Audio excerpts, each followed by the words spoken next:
this is the continuous conversation on the issue of employment. Now, we are talking today about employment. We are going to share our experiences as employees. And this man too is Mr. Mills. He's a CEO of Mills Studios.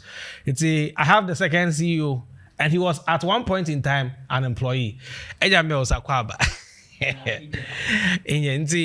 Just as Asian common as American, we want to talk about employment situations, like in the Christian circle, no. Yeah. So in our previous conversation, I met with Mr. Texan, and then we were talking about the employment sector in the perspective of a Christian employer. So you are also an employer, and you were once also an employee. So we want to continue the conversation, but we want to focus more on the employee side. Now, employment assembly, it is sometimes very dicey because it starts from this premise. Employers sometimes feel like they are doing employees a favor by giving them a job. Chairman, what do you think? That is perfectly true. But in actual sense, it should not be so. You see, there is no employee without an employer. And likewise, there is no employer without employee. So we come together to work hand in hand. As much as the employee needs the job. You, the employer, too, you can't tell me that you don't need the employee. So my question, my problem has always been, say, if you don't need the employee, then don't employ him. Exactly that. If you have employed him and he's in employment, then it means that he's supposed to do something for you. Yeah. So you need him. You need him. But I see it to be a scheme. You see, they tend to be manipulative in this sense that they know the current situation in Ghana and in the general economy. Unemployment. Yeah. So they know that there are a lot of people. As my former boss will say that Charlie, Yeah. But boss will say no. Yeah. So the least mistake that you do, Charlie, before they will kick you out, someone is actually coming in. Mm-hmm. Yeah, but that is a very big mistake on the side of the employees. So I think one of the things that really bothers on this conversation is that the issue of sometimes these employers are Christians. They make a Christian. I'm talking about they go to church.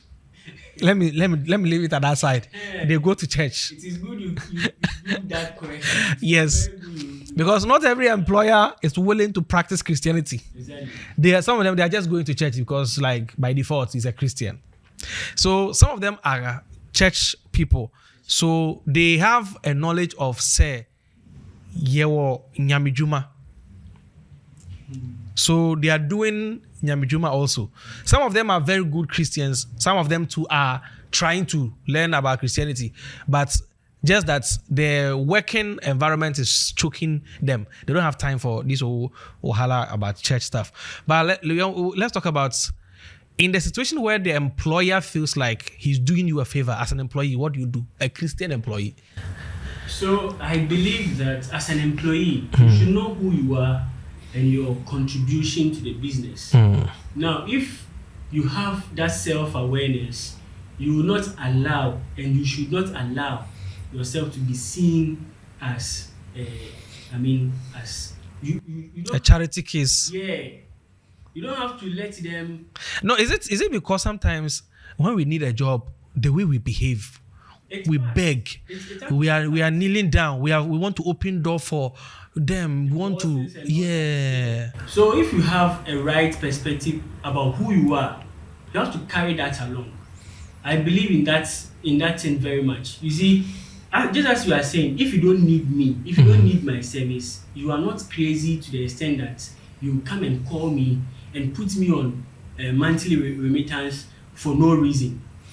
You see, so you need my service, but because I don't know my value, because of the fact I don't know what I bring to the table, that is why I will lower myself down for you to come and tell me what you tell me. Sometimes the employers know how valuable your skills are to them, But sometimes we, the employees, are the only ones who don't know. We don't know. Especially if your employment was fresh out of school.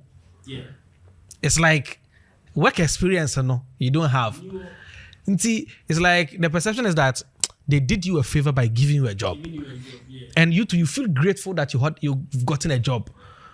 But out there, maybe your skill set is as valuable at a certain level. But they know, they talk about it, but they will not admit it to you.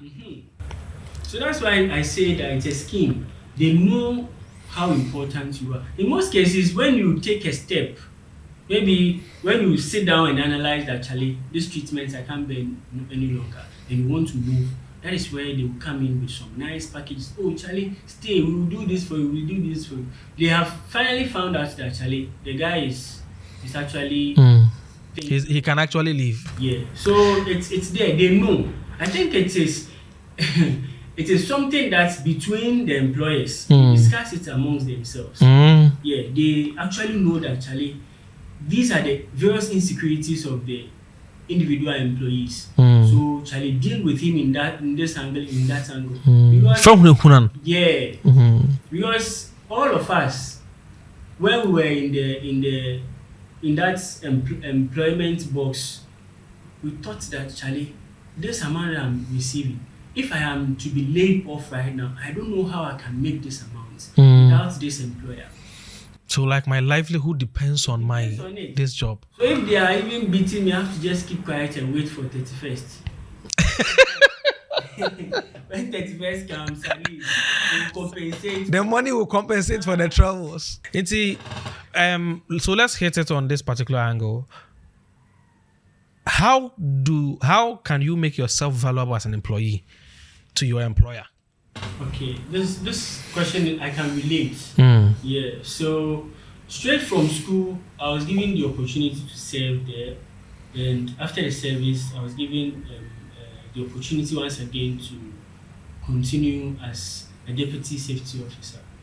So you have to be very much observant. You have to be very much, whenever you enter into any space, look at the several deficiencies there and look at how best you can actually make yourself useful. I want to say this, wherever I find myself, I want to be indispensable. So I look at areas where there are loopholes. And even if I don't have the required skills, I have to go and then learn to make myself useful at this place or at this space. So what I did was I started learning anyhow, like whatever material that I find relative to my field of scene, how to learn it, going to people who can help me. But then who I was standing in as a deputy for, the person saw me as a competition. So I had to just find any ways and means to get myself up there, and I did that. I also quickly learned how to drive, because in that setting you have to drive. They can't give you a driver. Yeah, and my boss was not. I mean, my superior in my field was not driving, so I was sharp. So you'll be driving everybody. I got my license. So if there is a meeting and one of us must go, the driver is not available, then I have to drive and go to the meeting. Yeah, and I also got to know that when it comes to IT and things relating to computer, they are not equipped. The people in the office, they are not equipped. So I started also learning about some of these things. As a guide, you are very familiar with computer things and all that. So I mastered those things as well. And then I brought intuitive and ideas that will promote the business. I ushered them to get a network system and all that. So like in practical terms, like you make your presence valuable to the employer. Exactly that. So I didn't go in as a safety officer, going for my morning meetings, doing my inspections, and then making sure that the field is okay for work and all that, and come and sit at my office. So mean that like if you are an employee and you get employment, don't restrict yourself to what you went in with. Exactly. Try to develop other skills as you are on the job. Exactly. Yeah, I get a point. No matter how good you are in your field, let's say you are 90% good, and other people are equally good like you. When it comes to a point where people ought to be laid off or be made redundant, let's say 5 of us are equally good and we need 3 of us to stay, what will be the leverage?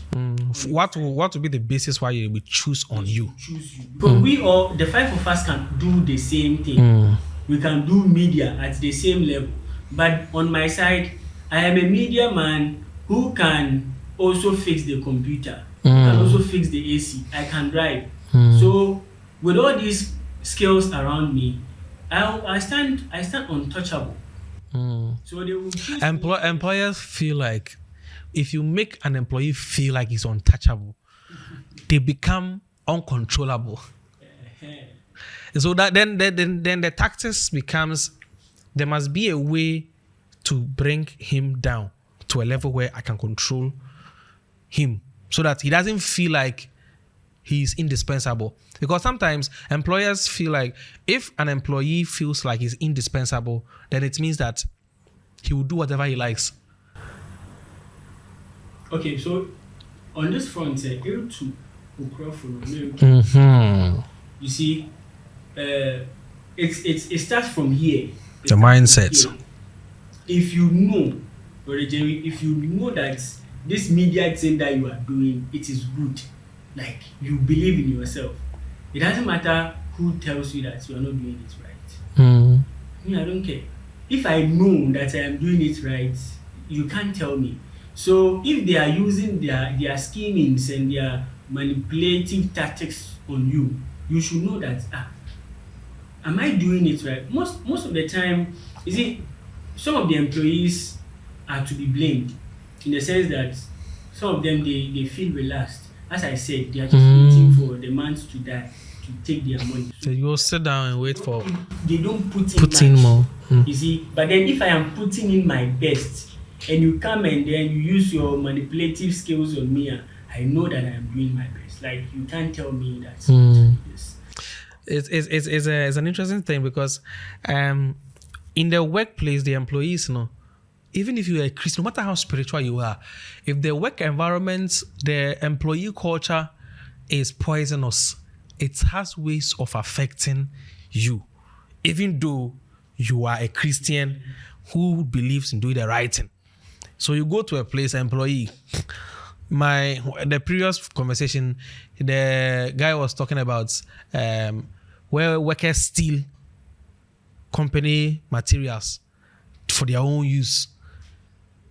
It's like a culture. So you are a Christian. You found yourself around fellow employees who do these kind of things. How do you not participate and not become also an enemy amongst them? So, I think all your questions I can directly relate. You see, it gets to a point where these employees, the corrupt ones, they will try it on you. They want to test who exactly you are. So where I was, those things were happening. People will just find a way to get something. And I was using a car. So in this case, they will come and negotiate with you, Charlie. Move into me, I will not allow. So I will not allow. So they will come and try you. Your answer. You see, sometimes there's a difference between no and no. Yeah, so no. Allowance will. Yeah, so if they push small. Yes. About there 40% of yes. Yeah. So when they come 1, 2, 3 and they see that Charlie on fire, next time they won't bring it.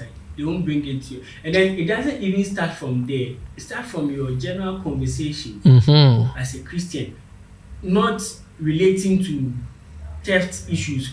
How do you carry yourself? It's not okay. So what you're saying is like it's not everybody that they can approach with such. Exactly. So it depends on how you carry yourself as a Christian employee. Yeah. Because if they are looking for opportunities to steal with somebody, they know who to go to. And they can actually identify whether if we go to this guy, it will work or not. Because the way your involvement around some things. And what happens when your employer is a thief? and you are also in the, it's like the corporate culture of the business. You must steal to get the business going. And you are you must participate, whether consciously or unconsciously, because it is your car that they will use to do the stealing. And or sometimes you might be in the place and you know that this thing that we are doing, it is wrong. How do you manage such a situation as a Christian employee? Unfortunately, I failed. And it's not only you. Many people are failing. Still. They're failing the inside. I failed during my tenure, but then it doesn't prohibit me from actually advise my brothers who are actually. Less advice, because me too, I failed my own son. Oh yeah. So I think we have to believe in God and take the reasonable or the necessary step. Yeah, I believe so, because I don't think this is the right place to say. Well, let's generalize. It's a general conversation, so let's, in general. Yeah, in general. Or we can use abstract examples so that it makes sense. Yeah. So,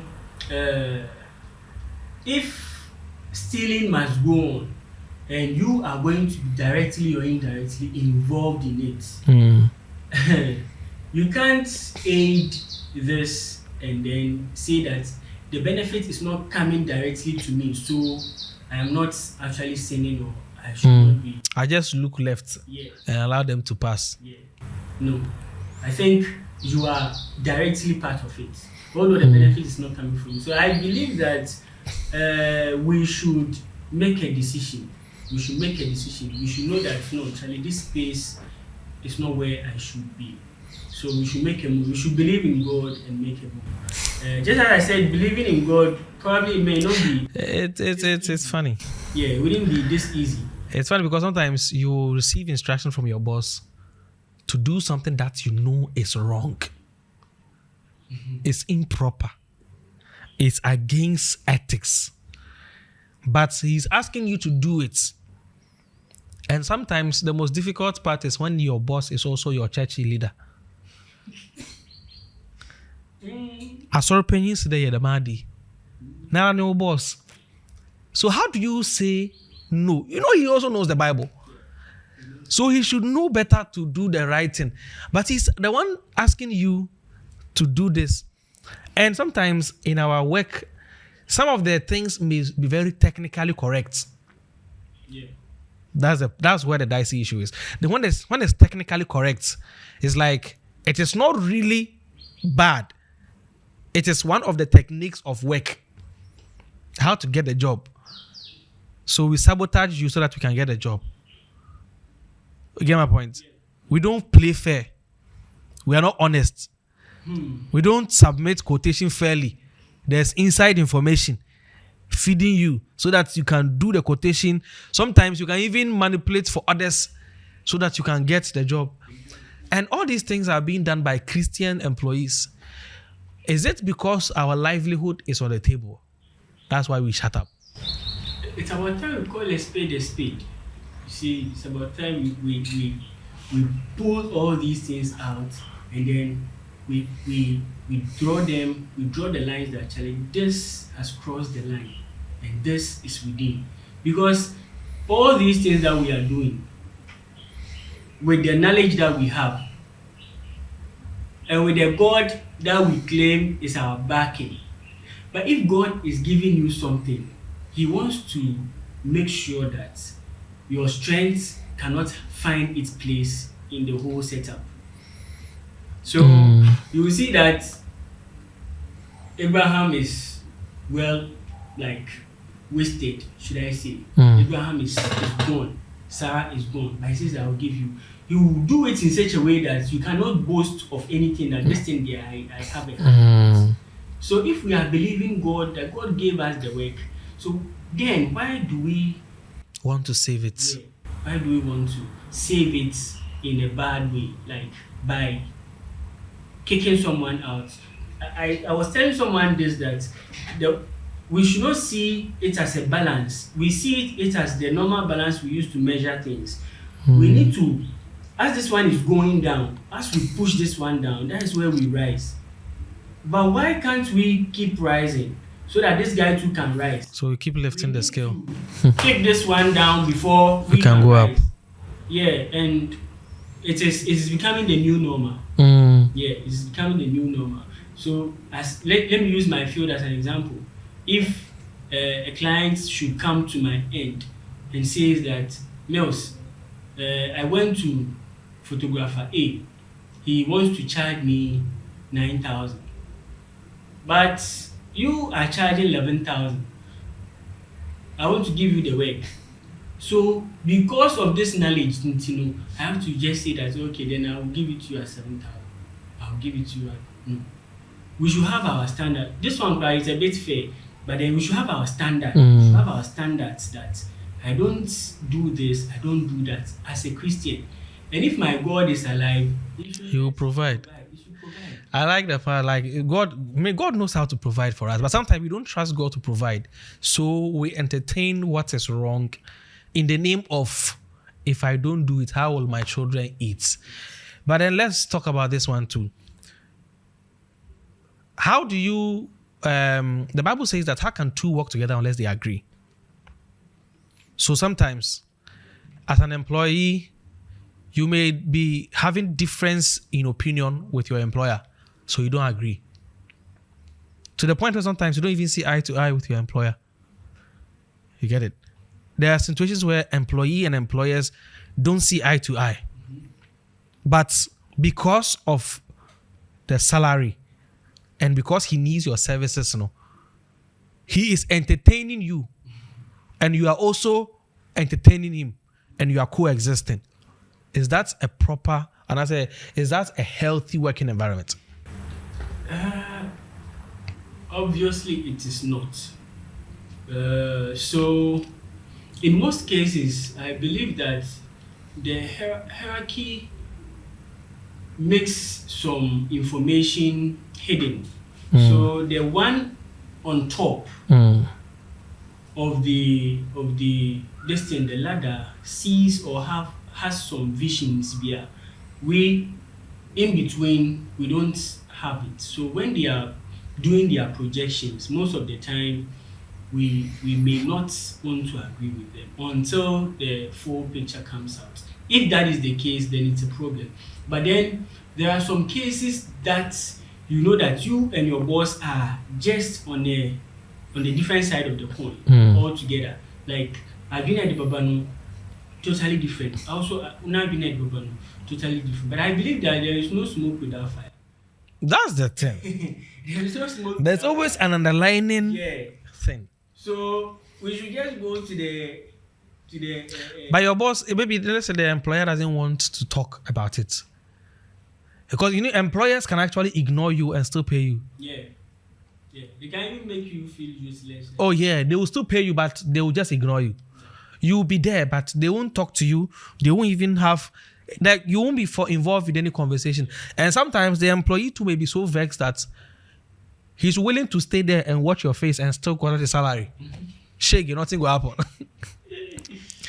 And I think that is where our Christianity comes to play. The Bible says that if it's up to you, live in peace with all men. Sometimes for peace to reign, somebody must leave for there to be peace. The fact that you decided to leave and put your faith in the hands of God doesn't mean that you did wrong. Sometimes it's just the wise thing to do. And sometimes you don't have to leave. We can also cause them to leave. How? Because just as I said, I had people sabotaging me, like seriously. It's like serious sabotage. And I came across something in the book of Acts. I was in a bus going to work. And I was doing my quiet time. Well, actually, my Instagram, and I came across this when Paul was actually, someone had an interest in the gospel. I think it was Sergius Paulus. He called on Paul that he desired to listen to the word of God. But there was a sorcerer with him who was trying to prevent the gospel from reaching him. And Paul said that in the name of Jesus, you shall not see until this period of time. And immediately, the person did not see. When I got a hold of that, I started praying that God, if these people don't change their mind, take them off. And miraculously, within 1 week, they actually were transferred, the two of them. And where they were transferred, in no time an incident happened, and then the contract there was cut short, and they couldn't return back again. And I praise the Lord. So sometimes we don't always, at least we should also hear what God wants to say about this, the whole situation. Other than that, we'll be sacrificing a whole lot. There, Charlie, them know where they are cutting fee. And in any employment setting, there are problems. There are problems to deal with. You wouldn't find one office occupied by 3 or 4 people, and then everything is peaceful. One person is actually not agreeing with the other. So there are problems everywhere. So sometimes when we use the normal logics to handle it and it is not working, we should take it to God. We should not be the only people who want peace to prevail. Well, we should find the problem. No, you see, this one, out. What if the contention was the employer?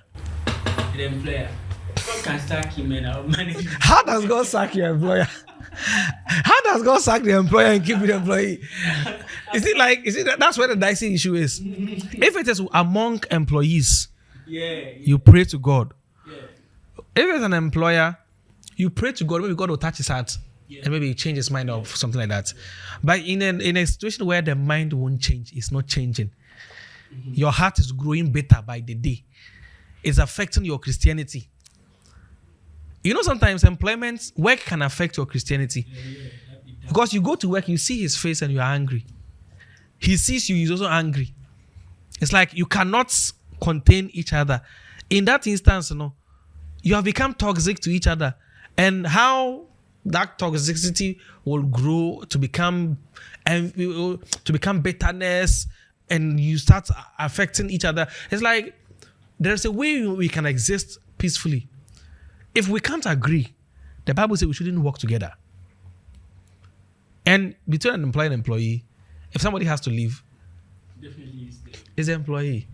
That's where your prayer points you said came to pass. Like, you can pray to God. God will show you an avenue to move to or something to do. And he will make provision for you. But don't insist on staying and being a problem to each other. That's where I'm trying to get to. Because sometimes it's not... At the end of the day, we should, if we have a relationship with God, he directs us as and when. So if we pray to God, sometimes even in the midst of the problem, God wants us to stay. So if we are in constant relationship with God, communicating with him, he can direct us as to when to move and even how to move. And if he wants us to stay, he would also make provisions for us. So the bottom line is we should not be in a rush. Like before you may take a step, we should think about it naturally and also speak to God about it. We should know what God. At the end of the last crown, them conflict to make things better. So I believe in seeking the directions of God before we make any important move.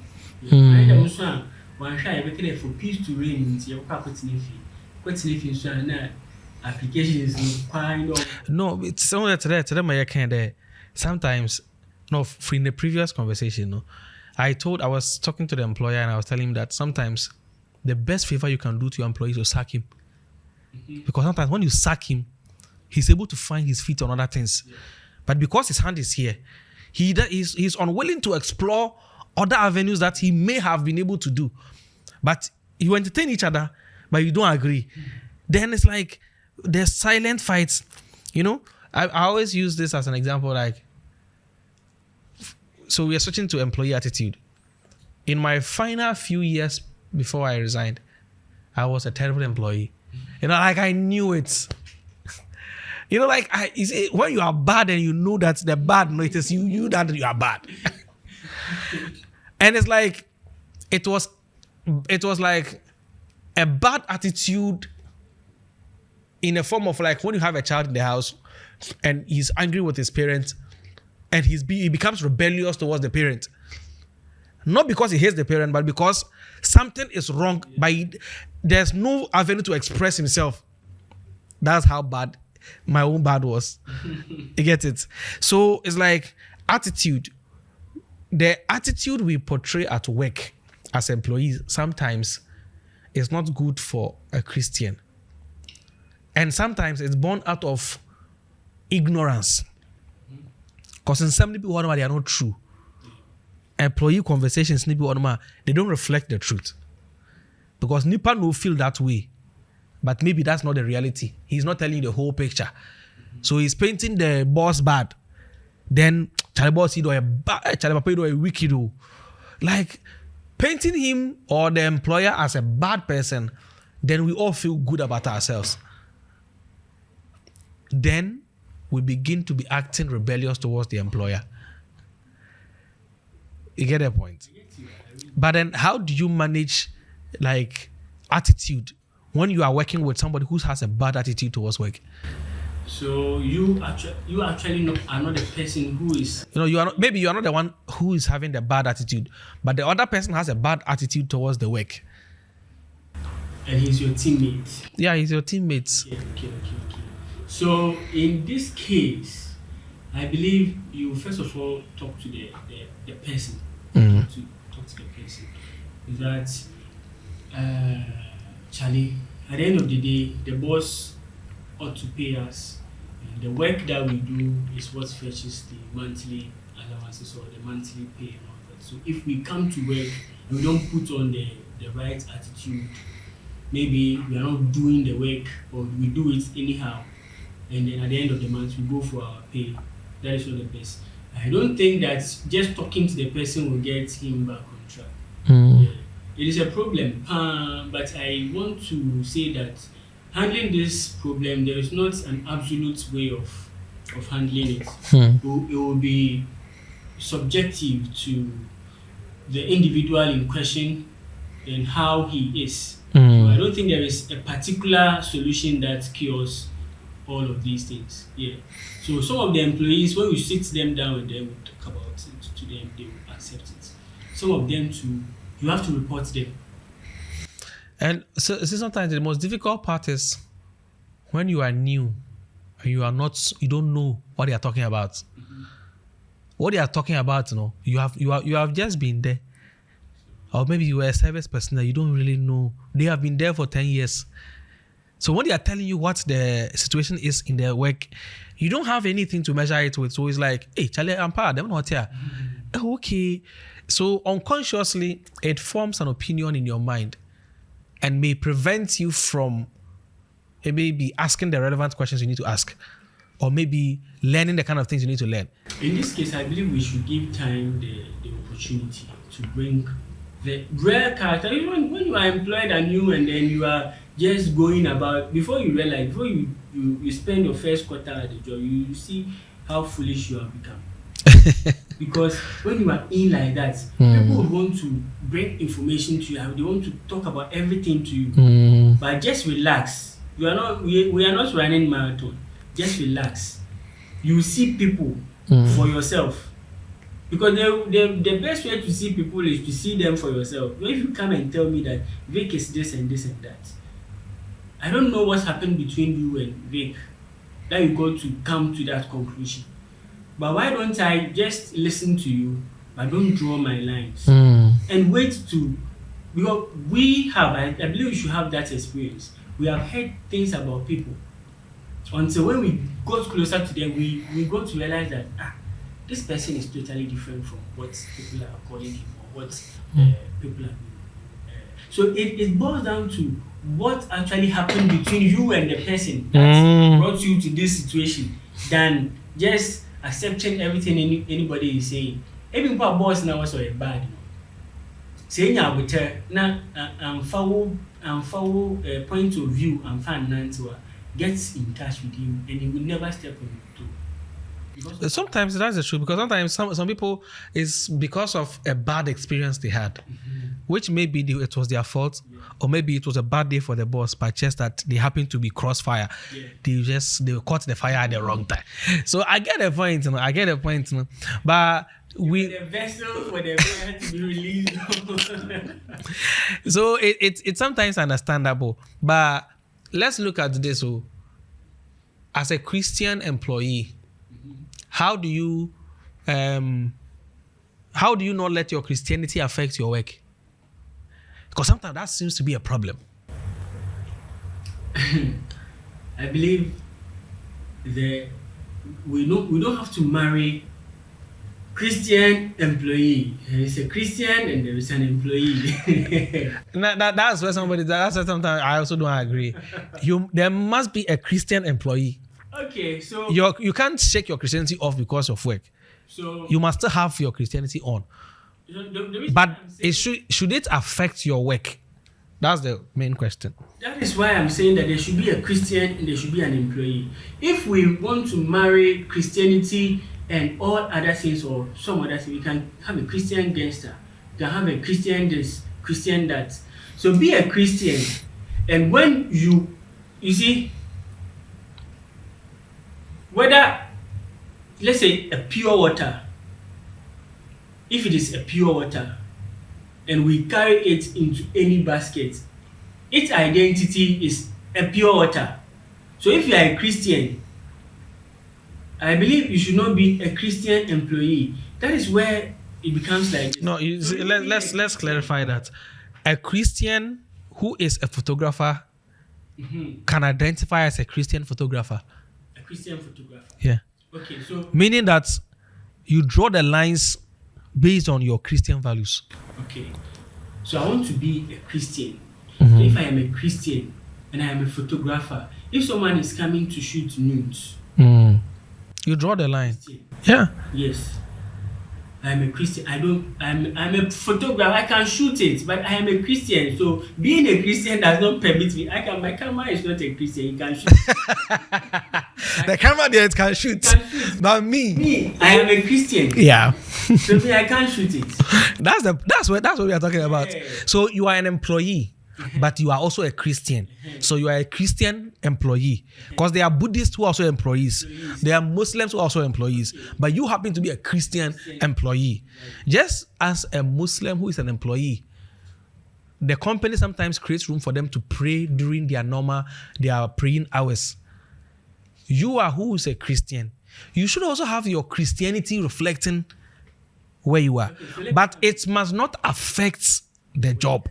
Okay, so let me come in this sense. You see, we are hungry for work. We are hungry for work. So when we are appointed, we don't even ask relevant questions.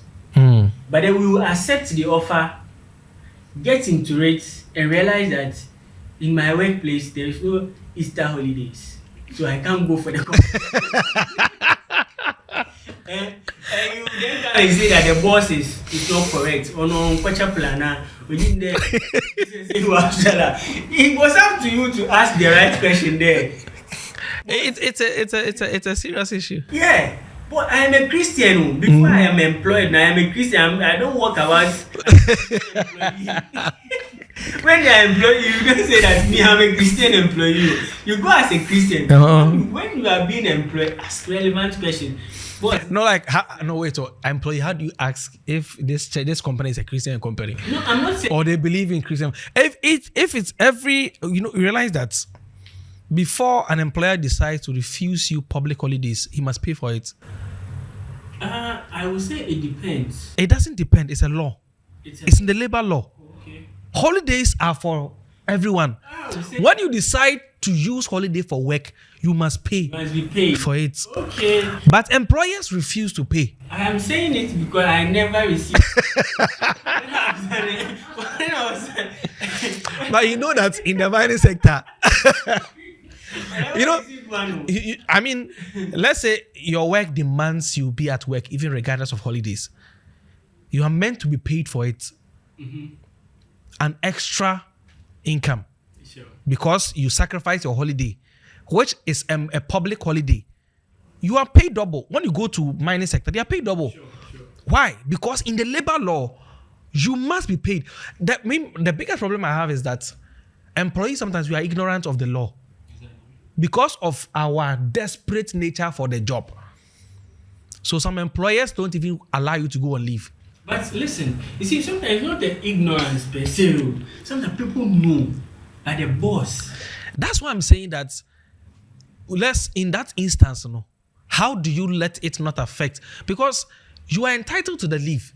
No, definitely it would affect it would affect a portion of, maybe, I won't say your Christian life, but then some of the activities you should be engaged in. Yeah. And is it a basis for me to say that I can't work here? It's a bit dicey. You can base on it to say you cannot work here. You see, and so. No, is it not more honorable to say that because of these values I can't work here? So maybe I'll resign and go somewhere else. One of the instance for me for example, just as you are saying, there's public holiday. Maybe there's a Easter holiday. I'm a Christian. I want to go for convention. I'll go to work. Today is what? Good Friday. Mm-hmm. Today is not Holy Thursday. Yeah. Tomorrow, Good Friday. Good Friday starts the holiday. Then Easter Monday is part of it. Those are the 2 holidays during the Easter period. According to the labor law, I'm entitled to these particular public holidays. Okay. You say I should come to work. I say that, oh, boss, I can come to work on Thursday, but I have to close early. I'm going for convention. Okay. The boss says that, no, I need you to be at work. And he's not willing to also pay for you to be there. Okay. In that instance, you have a choice. Stay and comply. Or go. Okay, so let's be practical here. Yeah. Let's be very much practical. Are you required? Is there an activity going on at the workplace that truly demands your presence, where when you are absent, it is going to significantly affect the work? That is one. Mm-hmm. Is there a role for you to play at the convention where if you are not available, it is going to critically affect the convention? That is two. So we put the two on a scale. Okay, so let's say you don't have any specific role to play at a convention. At the convention, but then and at the workplace too, whatever you are needed to do, it can be done remotely. It can be done remotely, but your boss. But the employer just wants your face to show, be here. Okay. How do you handle that situation? So that is where you make a decision, because this might have happened the first time, the second time, or it will be. You see it as something that will be reoccurring. Yeah. So if it is not healthy for you, and if it's not going to help you in any way, you just find a way to exit. But then don't exit and go and put this thing on board that, God, I did this for you. You see, some Christians, you resign for God. Yeah, we hide our laziness with religion. Yeah, because Easter convention. See, someone was in my church. He wanted to have the opportunity to be an intern when I was in office, and I worked through heaven and hell to bring him on site, even without my boss's awareness. My boss was not around. When he came, the guy had gone for induction and everything, and I spoke to him and he said, okay. That very week, the next week was youth camp. This guy Chairman wants to go. Senior man, youth camp, and I say, go,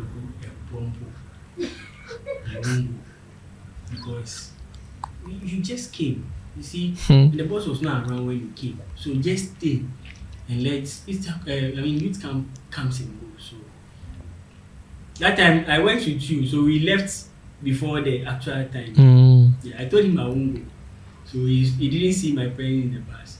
Charlie, the next day I saw this guy there. He came, and we didn't have any option that he actually didn't come back again to the site, because I told him that when he goes, we can't continue the estimate. So No, what they're saying is like is also yeah. a dicey part of it, and there's also the extreme part where people are very spooky and religious even at the workplace. They bring their spirituality around work. You get the point? Yeah. They have belief. They bring everything there at the workplace. They want to be prayer warriors at the workplace. They also want to be evangelists at the workplace. They also want to be, like, I don't know whether if it's extreme or it's just ignorance that makes us behave like that as Christians in employment. So people who cause trouble in the body of Christ, there are two. There are the ignorant ones and the over spiritual ones. People who are ignorant, they will come and be doing anything at all. Like they will just take some parts of the Bible and come and act it wrongly at church. And some people who are over spiritual, like also we Too much. we create that person will not do his quiet time home. You can't do it at work. You come and do it at work.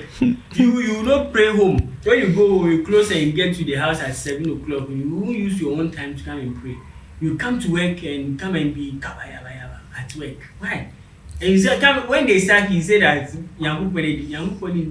you see, do it. I didn't know what here.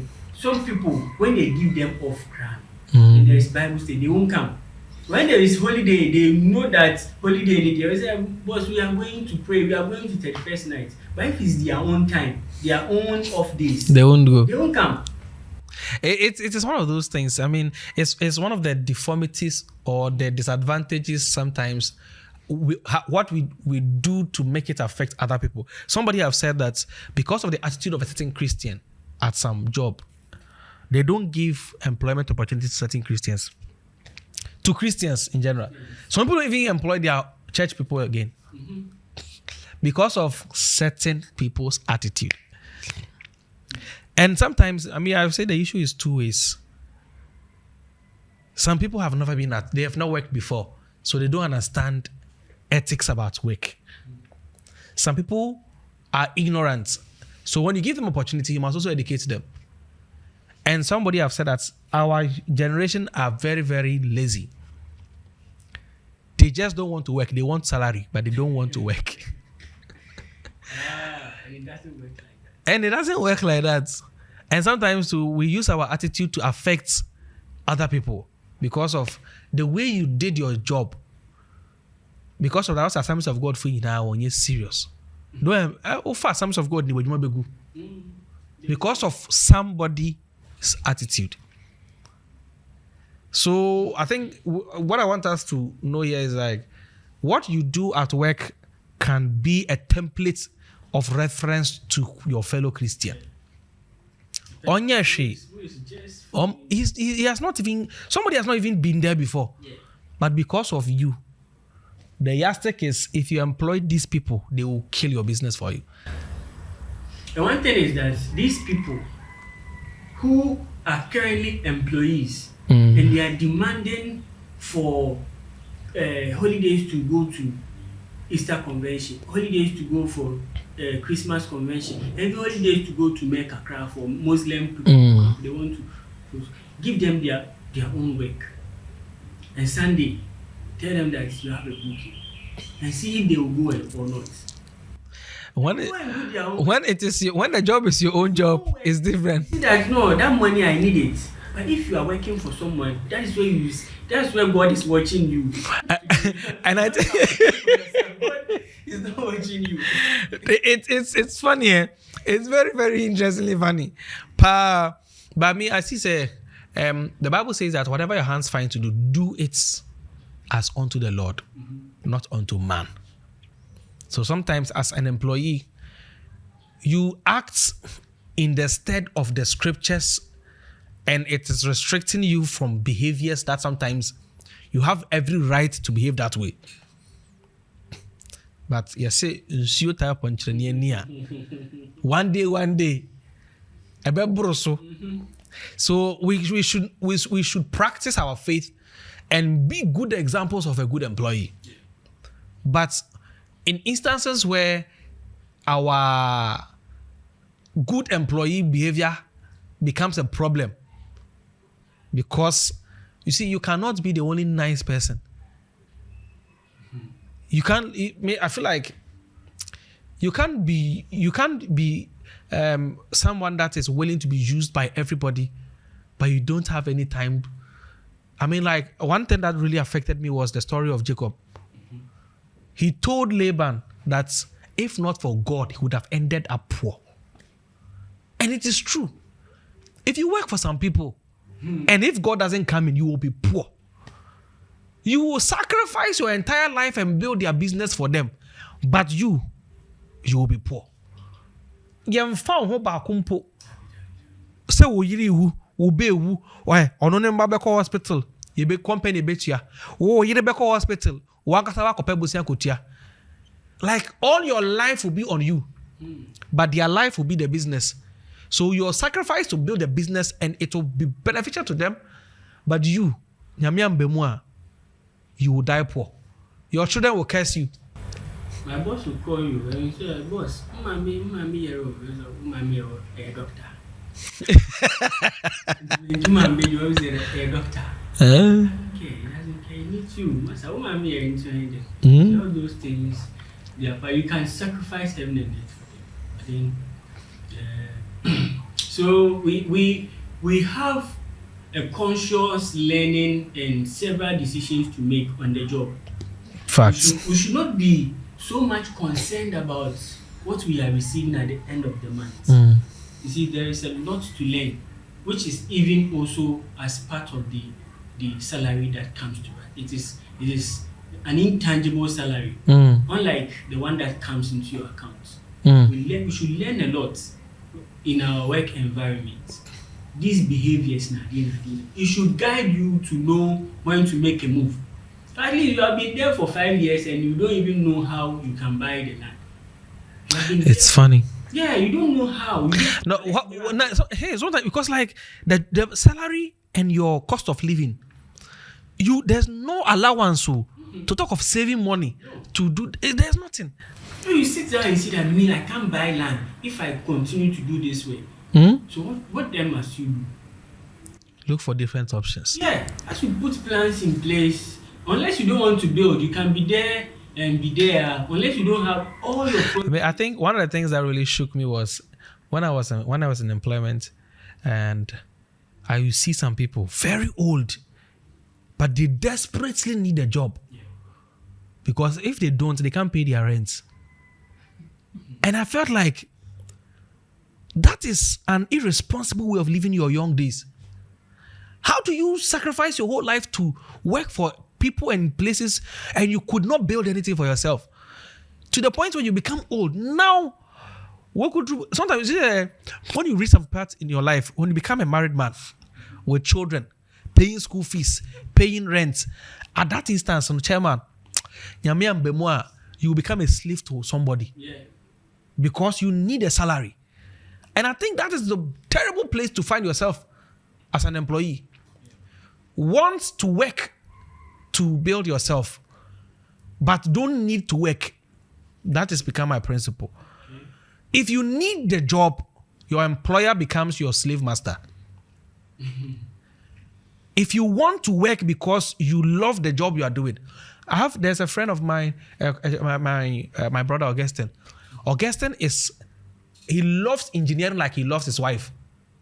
He loves engineering. He's passionate about it, like a man is passionate about a woman. So when he is doing engineering, it's like his soul is in the thing. Yeah. That's kind of passion. No, it's not for the money. It's for the job. When he's in a good place, a good environment, he will not mind to stay there forever. But don't be passionate for a place that you will die and become poor. Your children will grow. Then you will go to your boss and beg him, boss, please, can't you help me to pay my child's school fees? Hey, my brother, listen, when I read that Jacob story, it's like somebody just woke me up. He said that if not for God, I would have been poor. And that was the truth. And I noticed that, chairman, the thing you're talking is true. If you work in certain environment for long, beyond certain age of your life, you will be a slave.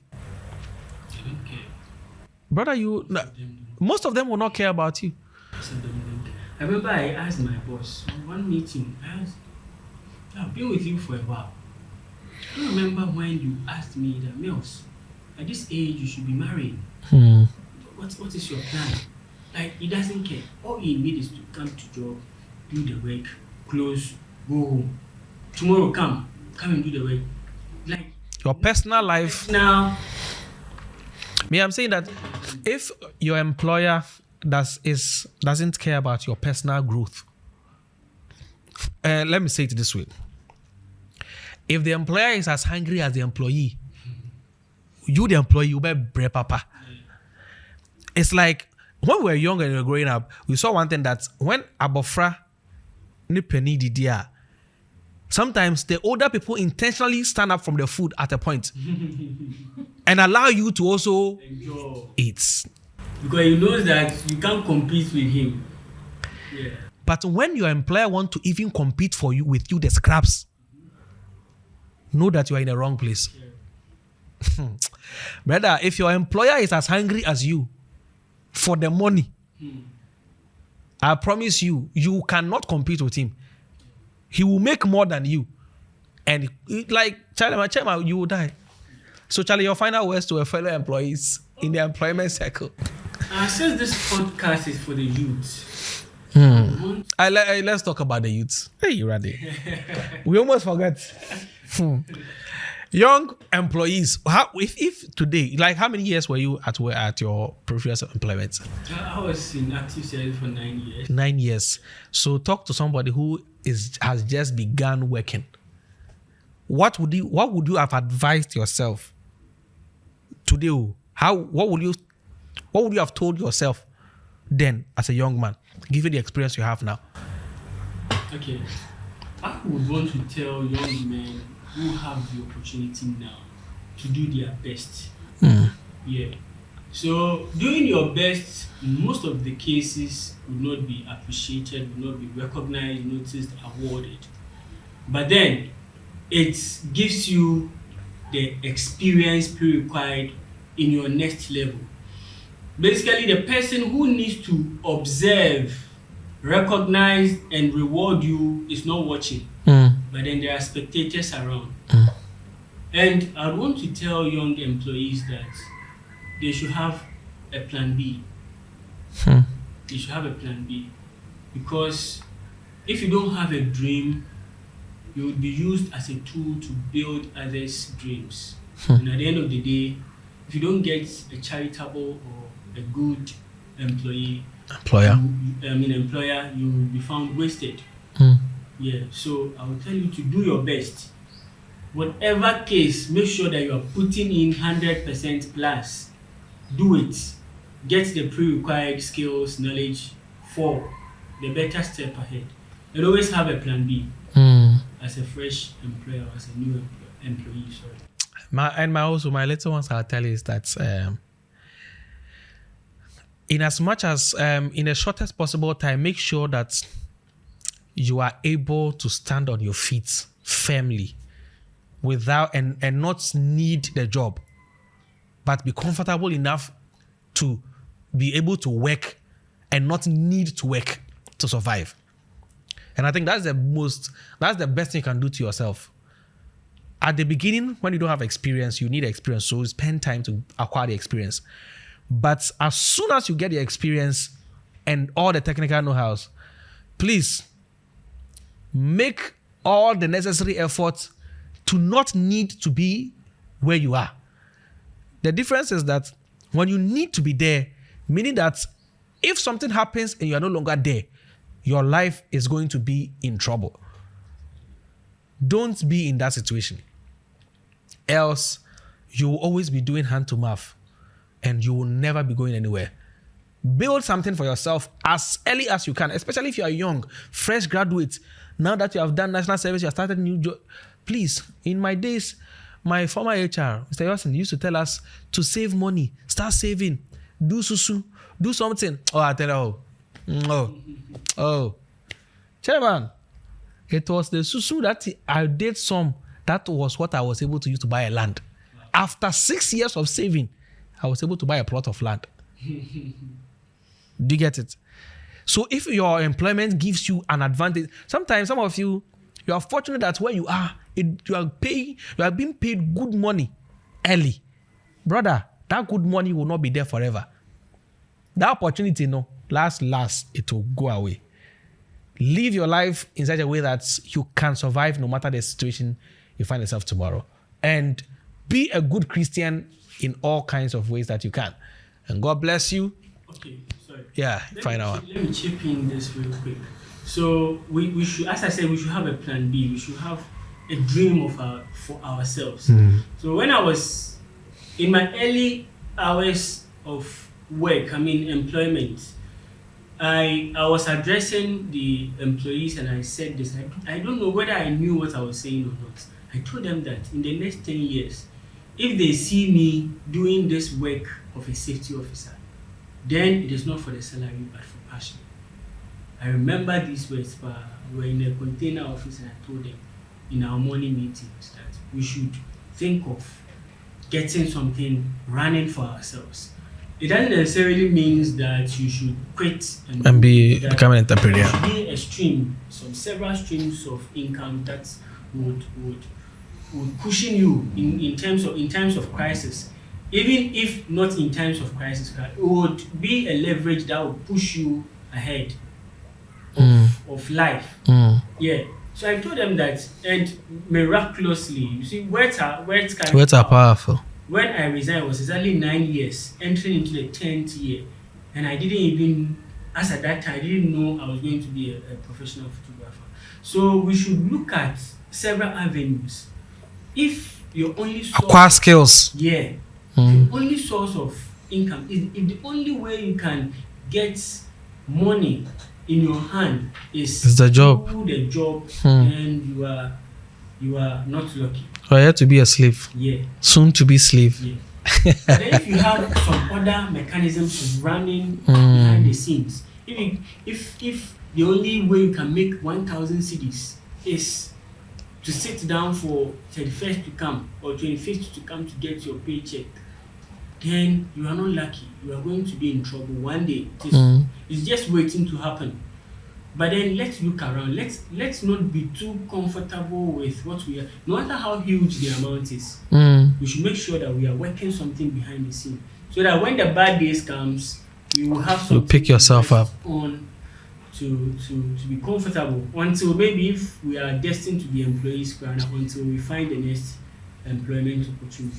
I don't believe personally. I people may find it erroneous. But I don't believe that we should be employees forever. Anyway, I think that's the point. It's a valid point. It's a valid point. Dr. Olumide says that you must make sure you have at least 6 months savings of your current cost of living before you decide to quit any job as a safety net. Your matter was not like that. Some of us, we didn't even have any. We had loans to pay. But the thing is that you must, as Christians, you must trust God and move when you believe it's time for you to make a move. Your boss is taking a risk in the business he's doing. You might as well take some risk in your life and do something for yourself. So, but whilst you can save, don't come and say you are trusting God. Do your own part. If you use your money, the money they are paying you, like not if the money, no, do your possible best to save. Yeah, save money. It's one CD, cry you and save. Don't go and trust God. I think that point is very important, so that you don't appear in the eyes of your boss as one pauper who needs help. Yeah. You get my point? Because if by this time, like, you've been able to buy a land, you are building, and your boss knows that the money is paying you, it's very small. So how are you able to do that? You have bought a car. This boy, how much am I paying that he's doing all? At a point in time, he will respect you because he knows that it's not the fiat money that he's paying you that you are using to build your family. Very true. But you are doing other things that you may not actually need him. This is very true. It gives The very first time boss got to know I had a car, he was shocked. Mm. He was shocked. And based on the amount he is paying us, and he got to know I am a photographer, and the camera that I have, the lenses that I have, he will just sit down. He knows that for me, I will not steal his penny. Mm. He just sits down and says, this guy, where does he get his money? Because the money he's paying me, if I want to buy a camera, I should spend To save like 6 months getting to 1 year. For a camera. We're not coming. every month. I can tell you that it goes to a time, Salary never spoke a word in my account for 9 months. Not years. The entire employee. Imagine working for 9 months, no salary. I was silent for 9 months. And we thank God we were in the mind. At least some people will save us. So you will eat. Yeah, we, Imagine you were married with children, with rent issue, with school fees. people were taking canteen home for their family to eat. Actually, praise God for your parents. They have tried. That's why somebody said adulthood is a scam. I mean, like, it's a problem. Like, it's a big wake-up call. When you find yourself in that reality, you begin to wake up. When the responsibilities, some of us, we have parents to protect us. Some people don't have it. So whatever your situation is, that's what she's saying. Have a plan B. Save if you can. Build a business. Build an opportunity, an extra source of income somehow. Don't just become, I mean, like, Charlie, thank you for being here. This is Youth Assembly Podcast, and I'll see you next week or next time. Bye-bye.